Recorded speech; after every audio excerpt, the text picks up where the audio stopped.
Akim Yabashim Shah Barak Taj Manasha DC Camp with another brief lesson to defy the hopeful elect, double honors and salutations to the elders and apostles of Great Millstone, Sincere Akim, holding on to the faith in Yahushai, greetings. Just got it's a small topic, but it's very important, just to go over it again by the image of the beast. All right. So I'm just going to get straight to the point. So this is Revelation chapter 13.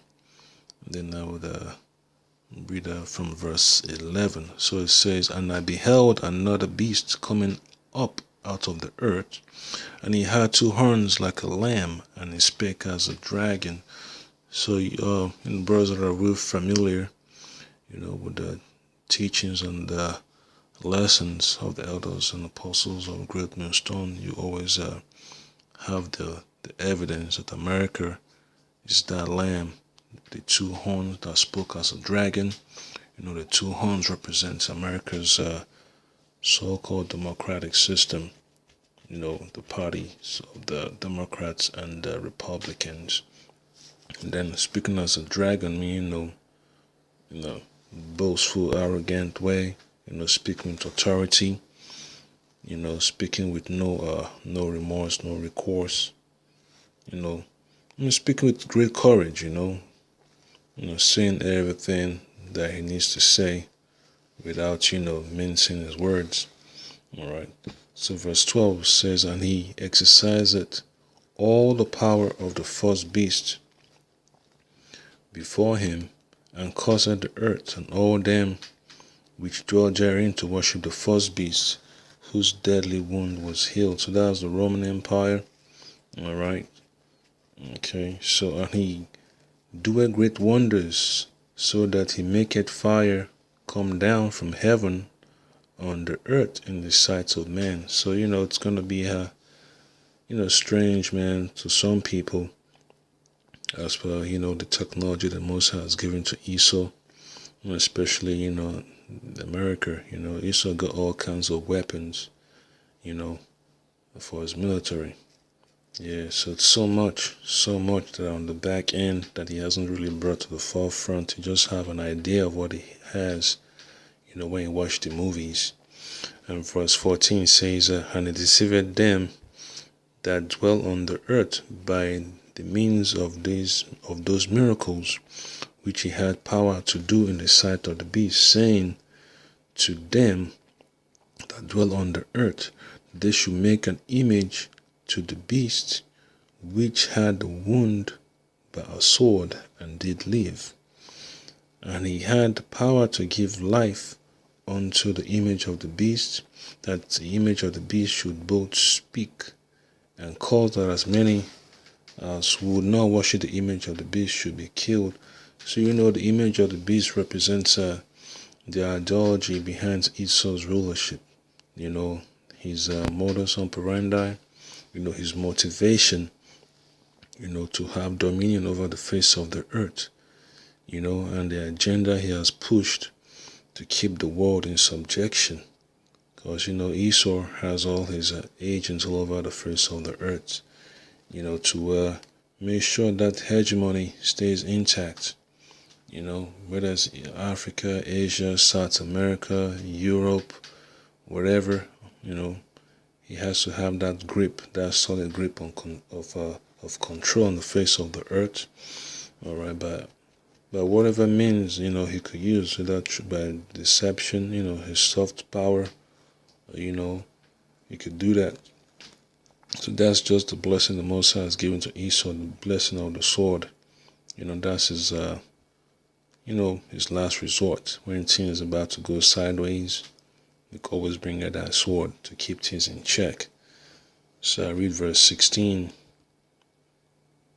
"And he caused all, both small and great, rich and poor, free and bond, to receive a mark in their right hand or in their foreheads, that no man might buy or sell, save he that had the mark, or the name of the beast, or the number of his name."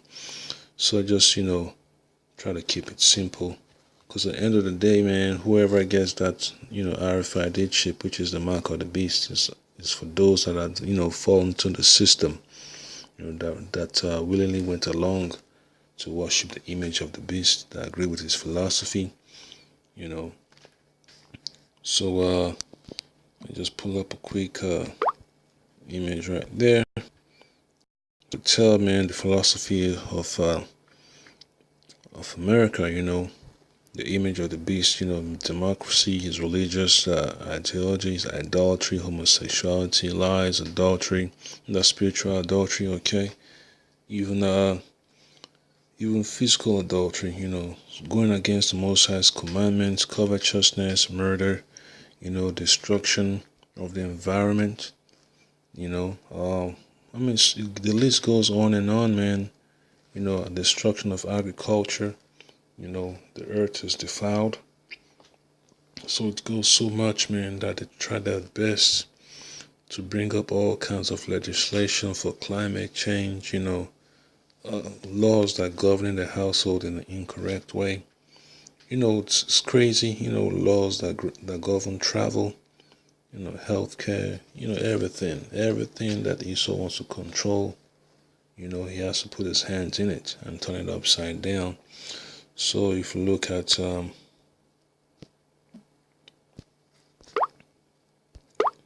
Isaiah chapter 5.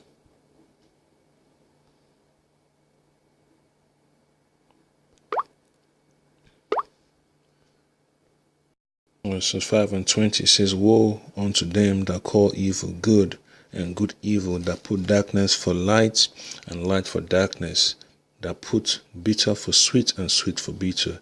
So the whole agenda of Esau's philosophy is to turn the Most High's laws upside down, and put his own agenda to the forefront, creating trying to be an opposition. So that's basically what Esau is all about, turning the Most High's laws into darkness, because the scripture talks about the word of Yahweh Shemashah being light, So this is, just go back to Genesis, because the image of the beast represents his philosophies, and the only way Esau's philosophies will be able to be alive is when the people practice it. All right. So I read that this is Genesis. I just read from verse 26 to just read a few verses. All right. So brothers that know about this know that when you see God in Genesis, the first chapter, it's not really talking about the Most High. It's talking about the angels. So it says on the Elohim, all right, that's the gods, the powers. The angels are said, Let us make man in our own image, after our likeness, and let them have dominion over the fish of the sea, and over the fowl of the air, and over the cattle, and over all the earth, and over every creeping thing that creepeth upon the earth. And the main point is in verse 27. So the powers created man in his own image. In the image of the powers created he them, created he him, male and female created he them. Alright, so let me just look at that in Hebrew real quick.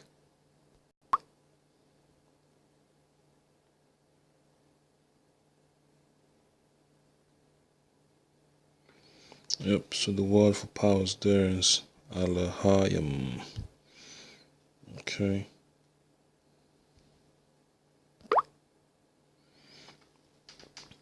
Yes, that's the point right there.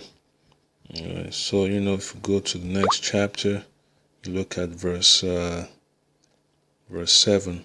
So you see the word Lord there is the Most High, Yahweh. And then you see this, alright. Alright, so that's the name of the Most High, Yahweh B'Hashem Yahushai. Alright, so and the Lord Yahweh B'Hashem Yahushai, formed man of the dust of the ground, and breathed into his nostrils the breath of life, and man became a living soul. So the breath of life is the scriptures, man, and the words of the Most High. All right, so that's the only way man could become a living soul, man. Just Yahweh Shai talks about being lively stones. That's what his servants got to be, lively stones, man. Those are of this world are dead stones. They look lively, but the end is destruction. All right, then go to book of Job, verse 32. It's just a refresher for the younger brothers as well as the new brothers coming in, and the brothers that have been in the truth for quite some time. So this is Job chapter 32, verse 8. But there is a spirit in man, and the inspiration of the Almighty giveth them understanding. All right, so look at the word for inspiration there. All right, so the word there is nashama. All right, let me pull it up, see what's in there. It says breath of power, Yahweh, breath of man, every breathing thing, spirit of man. Okay, so it says power of, that's a wind, angry or vital breath, divine inspiration, that's a good one, intellect. All right, intellect. It says the spirit, if you look at the Chaldean lexicon, the Hebrew Chaldean lexicon, it says the spirit of the Habashim Shah imparting life and wisdom. So that's the point over there. So you could proceed forward and look at the book of 2 Timothy.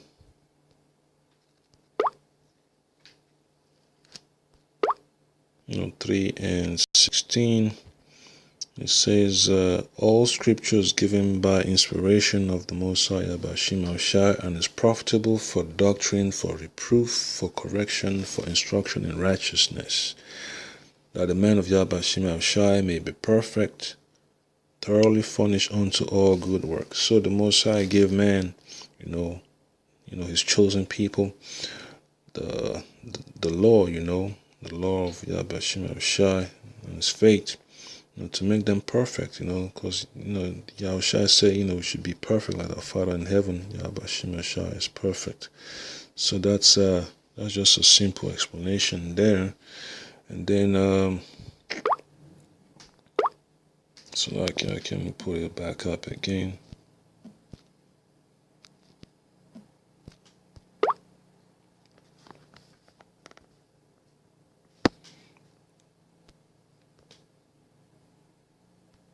Dismiss this junk. Alright, back on track. So this is the book of Galatians, chapter 6, verse 8. So it says, for he that soweth to his flesh shall of the flesh reap corruption, but he that soweth to the Spirit shall of the Spirit reap life everlasting. So, those that worship the image of the beast are basically, sowing to the flesh. And you know how Yahweh Shai is going to come, in the last days to destroy the beast, and whosoever that worship the beast, bowed unto his image and took the mark of the beast, the RFID, the chip. So, they're going to get that harsh judgment, all the way throughout. Fall through the plagues, martial law, starvation, ultimately the nuclear missiles and the angels, consuming them with those laser beams, those heavenly laser beams. So, let me see, there's another precept. Yeah, there's more. Yeah, because the only way image could become lively if it's practiced. All right, so just go into the book of the Apocrypha. See, I could pull up a quick one there. So it's the book of Sirach, chapter 30. I'm going to look at verse 3. All right, so it says, He that teacheth his son grieveth the enemy, and before his friends he shall rejoice of him. Though his father die, yet he is as though he were not dead. For he had left one behind him that is like himself. So it looks as if, the father is still alive, father is still living. So that's just the concept, of the image of the beast, being living. Yep. It's just that simple, it doesn't have to go all the way that deep. So the only way, the mark of the beast, could be in the forefront to see if the people keep on pushing that idea behind it, that is cool, it gets you through the front door quicker, makes your life much more easier and convenient. You don't have to be juggling all these resources around you. All you gotta do is just, put your hand to the phone. You can see how much money you got in your bank account. If you want to get access to a secured site, you just wave your hands, you're in there. Things like that, man. You don't have to turn in no paperwork to apply for a job anymore. All you gotta do is just put your hand, on the gadgets. Your resume is already sent in, and then say, well, job application complete, because your resume is already in the chip. So it's so much, man. Healthcare data, everything, man. So they're making everything look so attractive and convenient.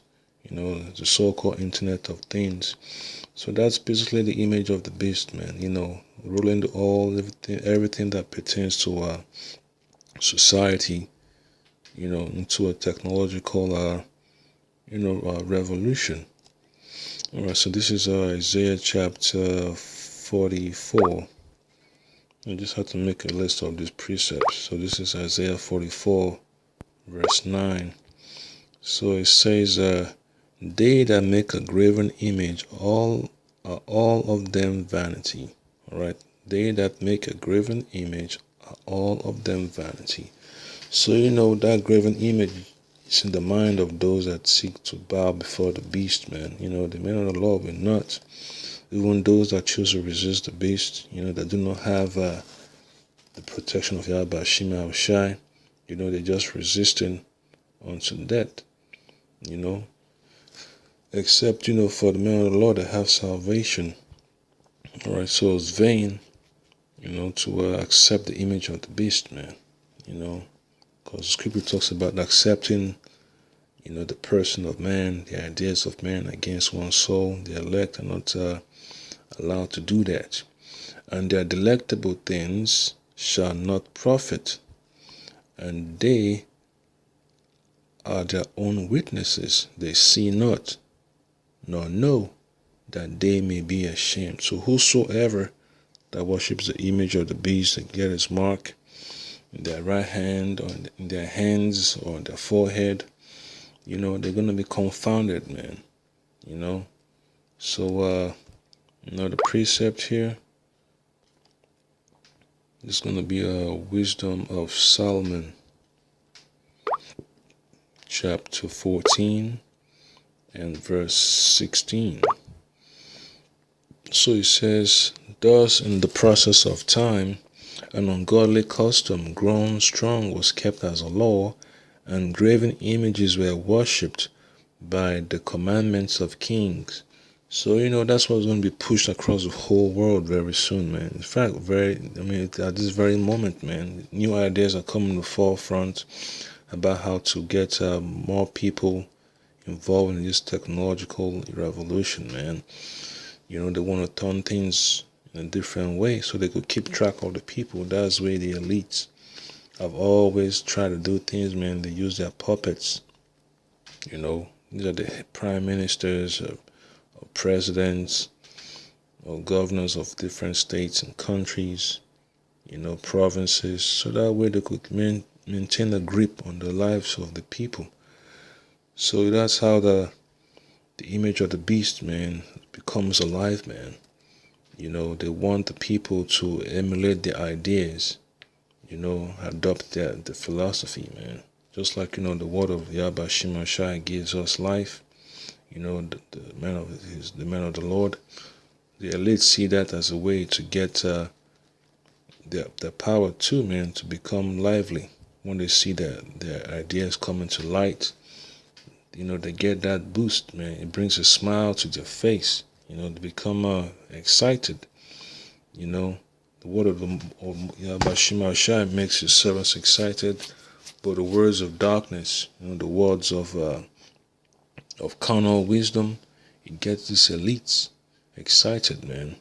That's why you have the struggle between light and darkness. Yep. So one more last precept. So this is the book of Jeremiah 51, verse 47. It says, "Therefore, behold, the days come that I will do judgment upon the graven images of Babylon, and her whole land shall be confounded, and all her slain shall fall in the midst of her." So the Most High is going to put the wisdom of this world, man, the wisdom that's based on the image of the beast, is going to put it to naught, man. He's going to destroy that, man. Because in the world to come, the world of righteousness, the world that's going to be ruled in sincerity by the nation of Israel, his hopeful elect, the Most High is going to tear all those strongholds apart, man, because the image of the beast is a stronghold. You got to pull it down. It's one of those ideas that once it gets hold of souls, man, of people's minds, it has to be rooted out, with the walls of Yahweh Shai, man. The Most High can have two competing ideas, on the face of the earth. In the world to come, man, his laws is gonna be the law of the land, the law of the earth, man. In fact, it's the law of the universe. The Most High created the universe, gave the angels, the blueprint. So he can't have no philosophies, man, that want to undermine his authority. So the Most High is going to put that in check. He's going to burn it up, man. The source of all that, the Edomites and the other nations, man. He's going to put them in the place they need to be, man. So that's how the Most High is going to turn things in the right direction, man. Because, the image of the beast is no joke. So that's why, the scripture talks about a man got to be prudent about his goings, man. He just don't accept the philosophy by its face value. The scripture talks about trying the spirit by the spirit. Use the scriptures as a magnifying glass to do the inspection to make sure things are on point. So that way we do not fall into the snares of the fowler. So men, the men of the Lord should not be afraid, man, to defend the gospel. Because it's very important, man. That the scriptures, which is the image of life, image of Yahweh Shai, you gotta burn brightly, in our souls, man. So you gotta push hard, you gotta have faith unto the end. You can't allow the so-called image of the beast, man, to dominate your life, man. You gotta be wise as a serpent and harmless as a dove. But at the end of the day, man, you gotta know that, Yahweh Shai, has a final say. So, man of the Lord got to be on that same page as the Most High, and his son Yahweh Shai. So, call out Yahweh Shai, double honors and salutations to the hopeful elect, the elders and apostle of Great Millstone. Hope this lesson was helpful. Hope brothers continue to grow in the faith of Yahweh Shai. Shalom.